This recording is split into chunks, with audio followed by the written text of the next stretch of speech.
Este webinar está dedicado a presentar algunas nociones de la creación de diagramas de tuberías e instrumentación. Aquí se explicará algo básico, pero a la vez práctico.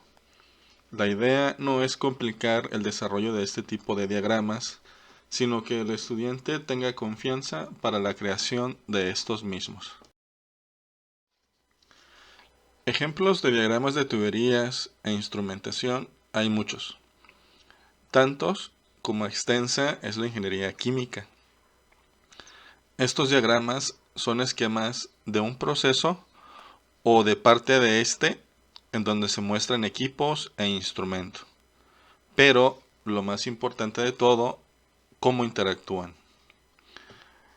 El ejemplo mostrado en esta diapositiva puede parecer complejo por los dispositivos de redundancia que buscan evitar fallas, disminuir riesgos de operación y permitir que el proceso continúe dentro de ciertos límites de seguridad, aun cuando se presentan desperfectos. De hecho, el diagrama mostrado seguramente es posible encontrar en otras versiones mucho más sencillas que sacrifiquen la seguridad o que se ajusten a otras tecnologías disponibles en una región o que simplemente se ajusten a presupuestos más reducidos. Pero siempre habrán diversas versiones de un mismo equipo o de una parte de un proceso o de un proceso como tal. Entonces, ¿cómo puede verse esto desde un punto de vista general? Los elementos más comunes de este tipo de diagramas son válvulas de control y válvulas manuales, equipos de proceso, instrumentos, tuberías y medios de comunicación de los instrumentos, por ejemplo. De los diagramas de tuberías e instrumentación, podemos hacer una abstracción y decir que hay dos actores, los símbolos y los identificadores o etiquetas.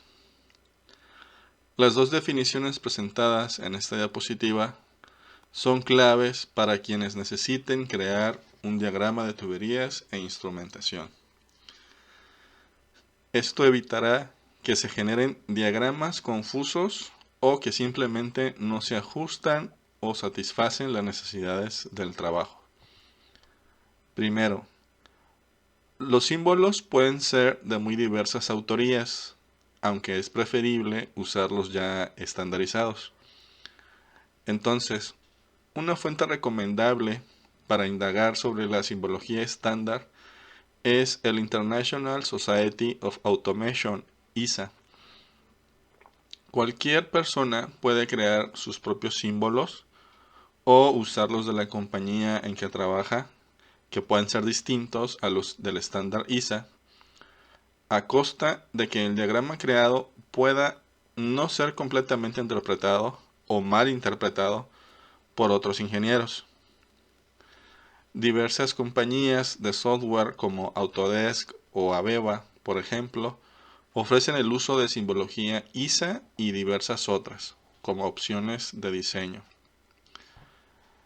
Los identificadores o etiquetas son usados cuando un símbolo no es suficiente para dar a entender el modo de operación de un equipo o alguna característica o su relación con otros equipos o instrumentos a quien lee el diagrama.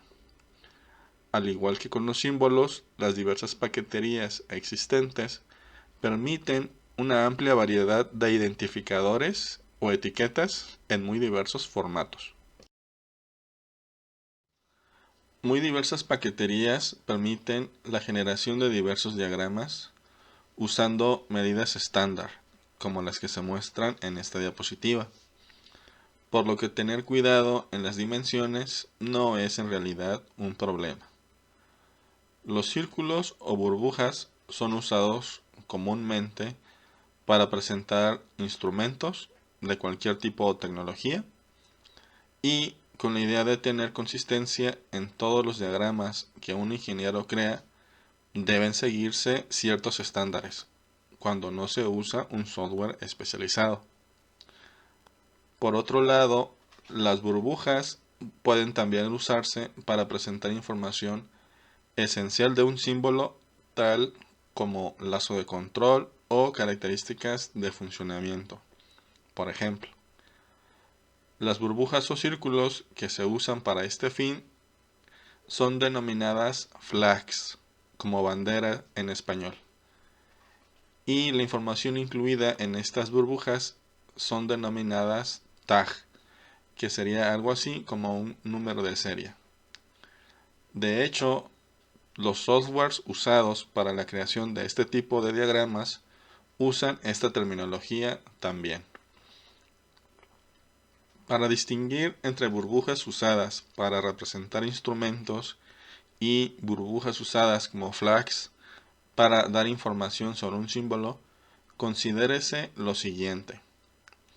En las flags, la línea que sale de la burbuja está generalmente a 45 grados y no se une a los símbolos con los cuales están relacionados, como se muestra en esta diapositiva.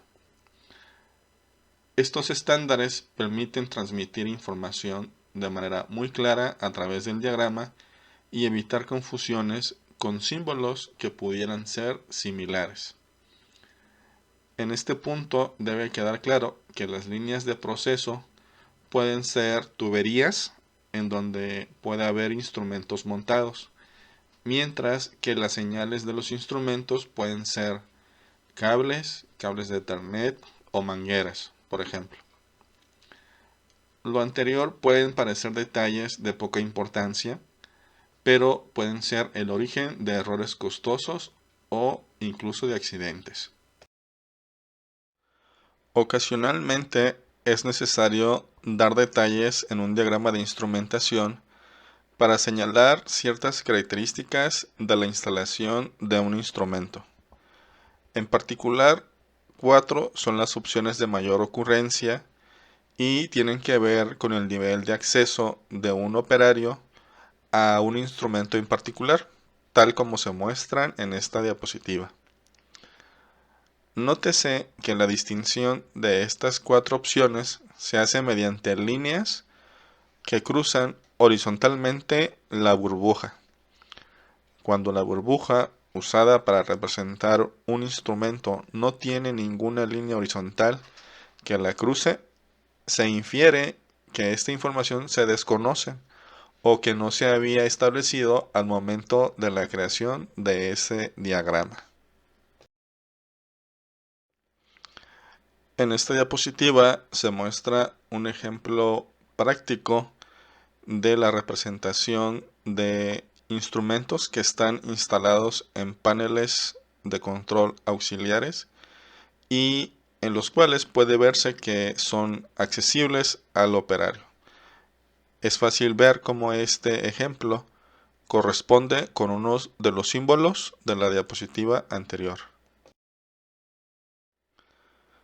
La imagen mostrada aquí corresponde a otro panel de control en el cual se ve que hay instrumentos de medición al interior de este y que quedan fuera del alcance del operario en uso normal del equipo.